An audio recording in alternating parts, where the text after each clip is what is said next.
paz, irmãos. A palavra do Senhor fala de períodos de escassez. Nós temos os filhos de Jacó viajando porque a comida estava acabando e foram até o Egito. Mas havia uma diferença. 7 anos antes da comida acabar, Deus disse que a comida ia acabar. E José agora já tinha uma posição no Egito como governador, um administrador público, para ajudar os povos ao redor, inclusive os filhos de Jacó, num período de escassez.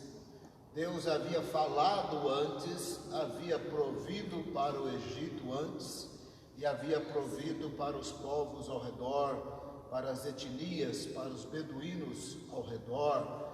E ali Deus manifestou a sua glória, o seu poder, preservou os filhos de Jacó, preservou os netos de Abraão, iniciando o processo que formaria Israel no Egito, como Deus disse que ia formar. Aquela fome foi um instrumento de Deus para levar os descendentes de Abraão para o Egito. Para quem estava com fome ou preocupado e precisando viajar, talvez não via naquela fome que Deus tinha um plano. Ele cumpria a sua palavra. Israel ia mudar-se para o Egito, ia formar-se no Egito, e Deus usou aquela fome. Há muitas citações de escassez na Bíblia, e várias delas foram pré-avisadas pelo Senhor. Nós temos também o profeta Elias vivendo foragido no riacho de Querite, alimentado pelos corvos, até que a água secou no riacho. Depois ele foi para a casa de uma viúva gentia de Sarepta de Sidom, e ali também não tinha muita comida, praticamente acabando, e Deus fez um milagre. O profeta vivia fugido, vivia com a comida muito contadinha, tudo muito contado. O corvo levava diariamente, depois na casa da viúva Deus multiplicava milagrosamente diariamente, vivendo assim tudo muito contado. Mas a diferença é que havia a voz de Deus antes dele estar nessa situação difícil. Ele tinha ouvido a voz de Deus.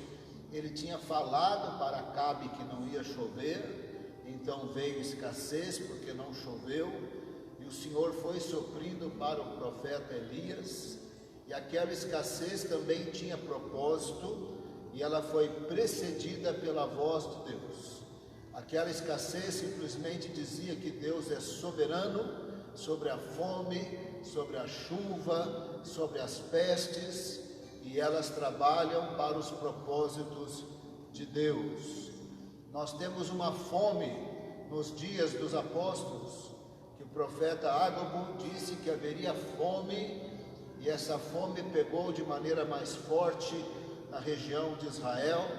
Por isso o apóstolo Paulo e sua equipe missionária levantou ofertas pelas igrejas que conheciam e fundaram, para enviar para os irmãos da Judeia que estavam passando fome. Mais uma vez o Senhor havia dito de uma escassez que estava por vir. Outras vezes teve muitas escassezes, porque Israel se distanciou de Deus, para que pudesse voltar para Deus, se humilhar e buscar e clamar ao Senhor, voltando para os caminhos do Senhor. Teve a escassez dos 11 anos do governo de Zedequias, perseguindo Jeremias, em que eles comeram até os próprios filhos.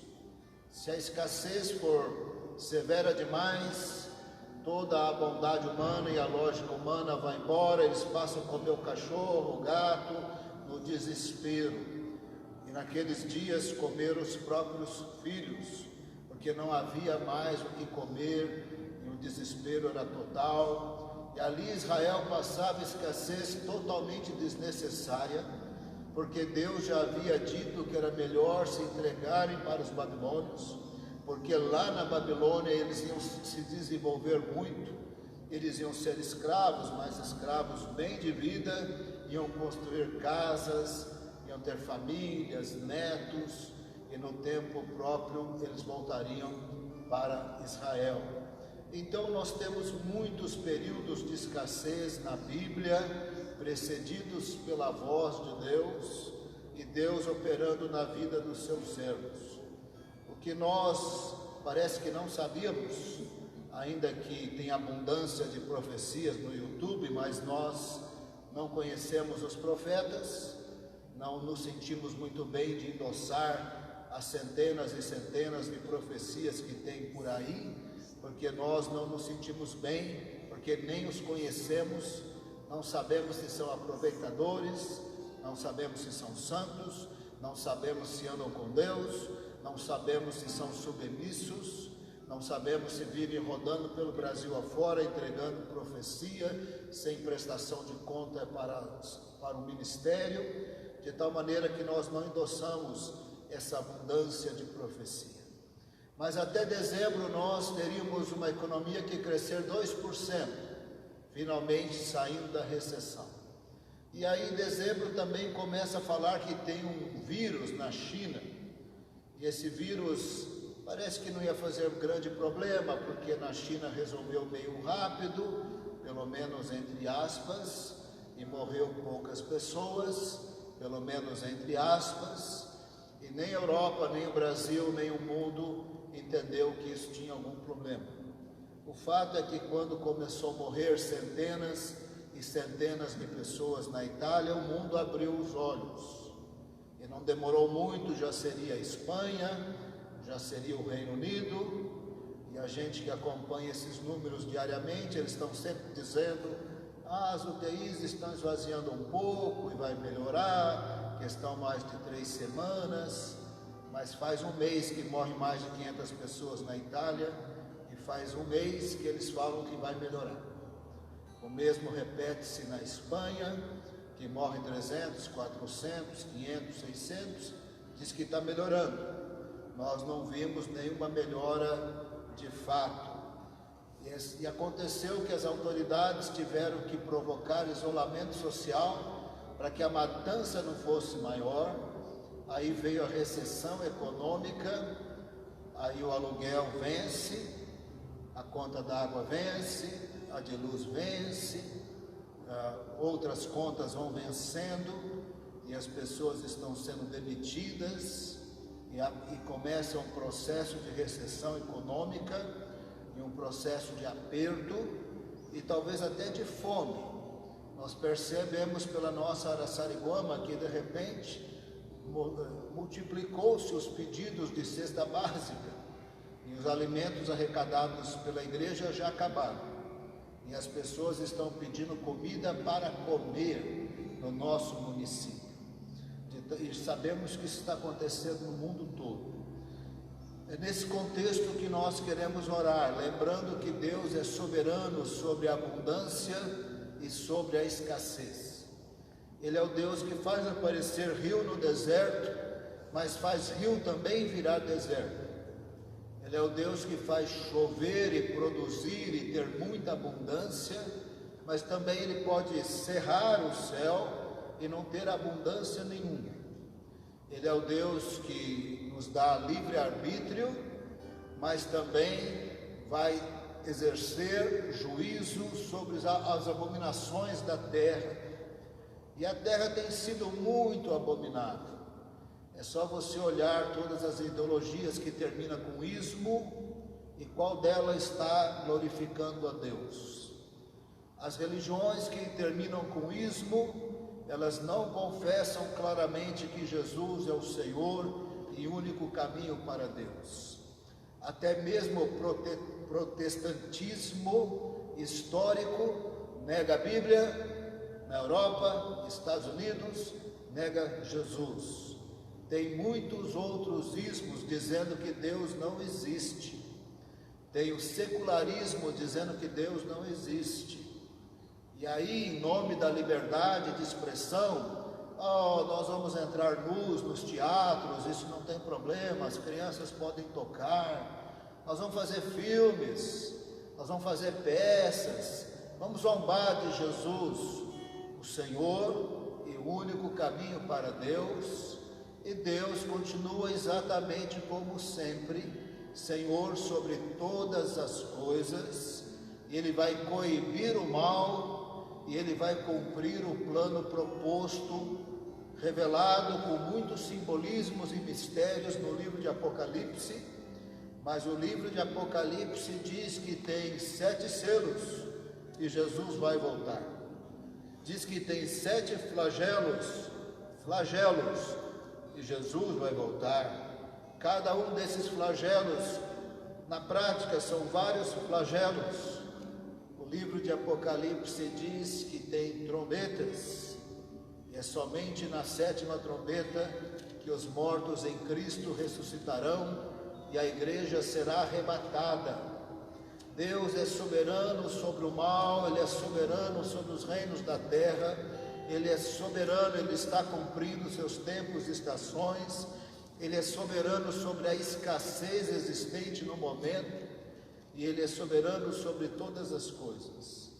Mas será que nessa escassez, estou falando aqui agora do nosso ministério, estou falando da minha vida, será que nós seremos Elias? Será que nós seremos José? Será que nós seremos Jeremias? Será que nós seremos Paulo e a sua equipe missionária? Ou será que nós seremos Acabe, Jezabel, Zedequias? Porque na escassez você tem de tudo. Você tem aqueles que continuam longe de Deus, chovendo canivete ou não, e você tem aqueles que andam com Deus na abundância e na escassez. Neste momento nós vamos orar por nós vamos orar pelas autoridades, eles estão perdidas, porque eles têm que promover isolamento social, porque eles não vão dar conta dos enfermos. Mas aí quando manda fechar o comércio, no Brasil e em todos os países, a população está nas avenidas buzinando os carros, dizendo: nós precisamos trabalhar. E aí se libera o trabalho, libera a pandemia, a infecção. Se não libera, também não tem emprego. E as autoridades estão sob pressão, brigando umas com as outras, presidente com o governador e com o ministro, e a população contra os prefeitos e governadores, porque de fato ninguém tem uma solução. Mas Deus é soberano sobre a abundância e sobre a escassez. Ele é o Deus que faz chover, é o Deus que fecha o céu. Ele é Senhor sobre todas as coisas. Nesse momento nós precisamos, em primeiro lugar, orar por nós. Será que eu serei Jeremias? Será que eu serei José? Será que eu serei Elias? Eu vou ser mais um desesperado longe de Deus, blasfemando, não andando nos seus caminhos. Vamos orar por nós, vamos orar pelas autoridades, e aí nós vamos orar especialmente pelo estado do Amazonas. As UTIs já lotaram no Amazonas, e as pessoas 5 dias diziam: ou as UTIs estão vazias. Na Amazônia não está mais. No Rio de Janeiro as pessoas já estão nos corredores, e há uma possibilidade de nos próximos 5 dias as UTIs dos hospitais de São Paulo já estarem lotadas e terem que usarmos os hospitais de campanha, que lá no Pacaembu ainda demora mais 10 dias para ficar pronto. Mas o hospital de campanha aqui de Osasco já está em uso, já está precisando usá-lo. Eu convido você, onde você está, na sua casa, a orar comigo. Feche os seus olhos, coloque-se na presença de Deus. Deus te ama, Deus te ama, Ele ouve a sua voz. Deus ouve a voz do aflito, Deus te ama. A sua oração é importante, colocar-se na presença de Deus é importante. Coloque-se na presença de Deus. Eu quero convidar todo mundo que está aqui para colocar-se na presença de Deus e orar nesse momento. Senhor, nós oramos reconhecendo o Teu senhorio. Nós sabemos que Tu és Deus sobre o bem e sobre o mal. Sabemos que o Senhor está executando os teus tempos, as tuas estações. Sabemos que os flagelos, os selos, as trombetas estão em plena ação na história e que haverá sim destruições, matanças, pestes, haverá sim o coibir do mal através do teu juízo. E nós sabemos que algumas pessoas, como Ezequias, ele não vai se curvar nunca, ele nunca vai virar um Manassés, que se arrependeu. Nós oramos, Senhor, para que na escassez nós sejamos José, nós sejamos Elias, nós sejamos Jeremias, nós sejamos como Paulo e a sua equipe missionária, Senhor, buscando a tua face, conseguindo até levantar recursos para ajudar aqueles que estão com fome. Dá-nos a tua graça, o teu amor e a tua misericórdia. Nós reconhecemos o teu senhorio e reconhecemos também que a base de milagre também não vai faltar óleo, também não vai faltar farinha, porque o Senhor é o Deus sobre todas as coisas. Apresentamos nossas vidas e os nossos corações como uma oferta ao Senhor, e nós recusamos ser aqueles que murmurarão contra o Senhor, murmurarão contra as autoridades. Elas estão sobre ameaças e sobre uma grande tensão. Oramos pelo prefeito de nossa cidade, oramos pelo governador, pelos prefeitos, governadores, presidente, Congresso e Senado. Manifesta o teu poder, manifesta a tua prudência, a tua sabedoria, que eles possam encontrar o caminho da harmonia nesse momento e que eles possam tomar as melhores decisões, porque estamos nos dias da escassez determinada pelo Senhor, para que nós possamos nos voltar para o Senhor como igreja brasileira e como povo brasileiro, e assim também acontecendo em outros países. Oramos pelas autoridades, nós as abençoamos no poderoso nome de Jesus.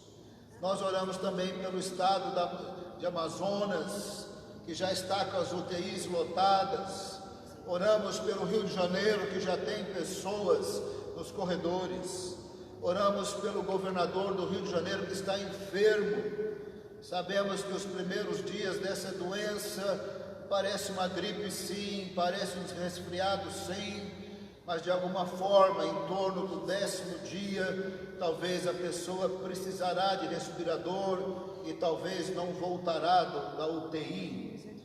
Oramos pelo governador Witzel, que estava zelando, Senhor, para que o contágio não aumentasse, estava debaixo de muita tensão e agora ele mesmo está enfermo. E parece que ele tentava fazer o melhor naquele momento tão difícil, que não se sabia o que era mais fácil de decidir. Mas nós apresentamos a sua vida e oramos por uma cura e por um milagre. Cremos que o Senhor pode tocá-lo lá na UTI.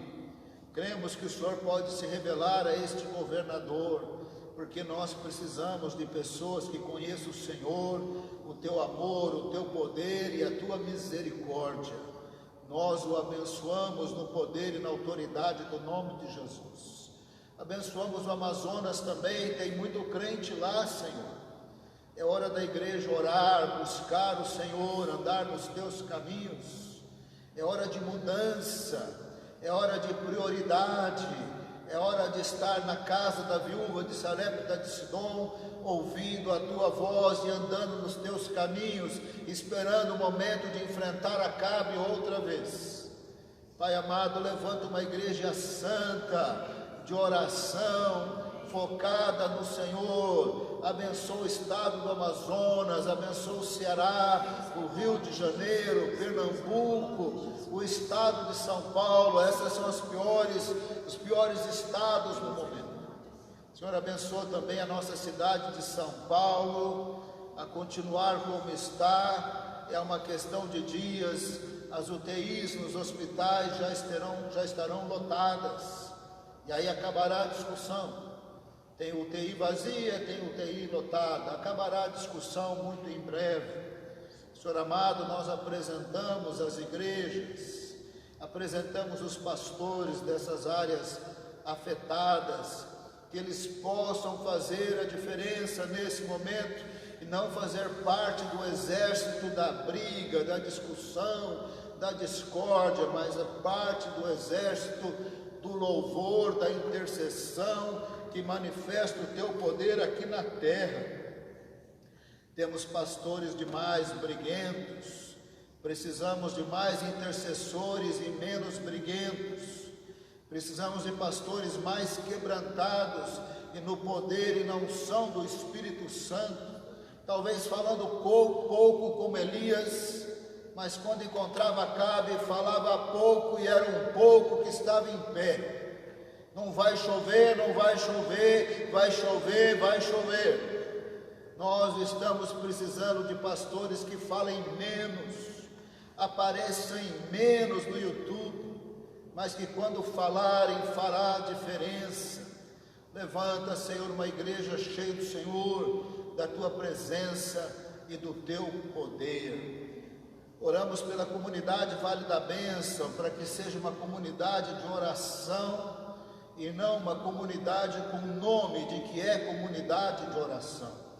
Que naturalmente nós subiremos para o centro de oração orar, muito mais do que uma vez, 2 vezes, porque nós queremos orar, nós queremos encontrar com o Senhor a Tua presença e o Teu poder. Nós recusamos nessa manhã, Pai amado, todo tradicionalismo, toda fama de ministério, que talvez não significa nada para o Senhor. E nós queremos simplesmente colocar nossos corações diante do Senhor, para que sejam corações renovados. Nós queremos confessar Jesus como Senhor e Salvador de nossas vidas e do Vale da Bênção. Jesus, Senhor e Salvador de nossas vidas e dos ministérios Vale da Bênção. Se Ele não for o Senhor, não for o Salvador, se for só tradição, só rotina, não há nenhum valor para o Senhor. Nós não estamos entendendo todas as coisas, mas sabemos que no meio da crise, o Senhor vai levantar obreiros, missionários, alunos, porque o Senhor é poderoso para operar na abundância como na escassez. Oramos, Senhor, no poderoso nome de Jesus.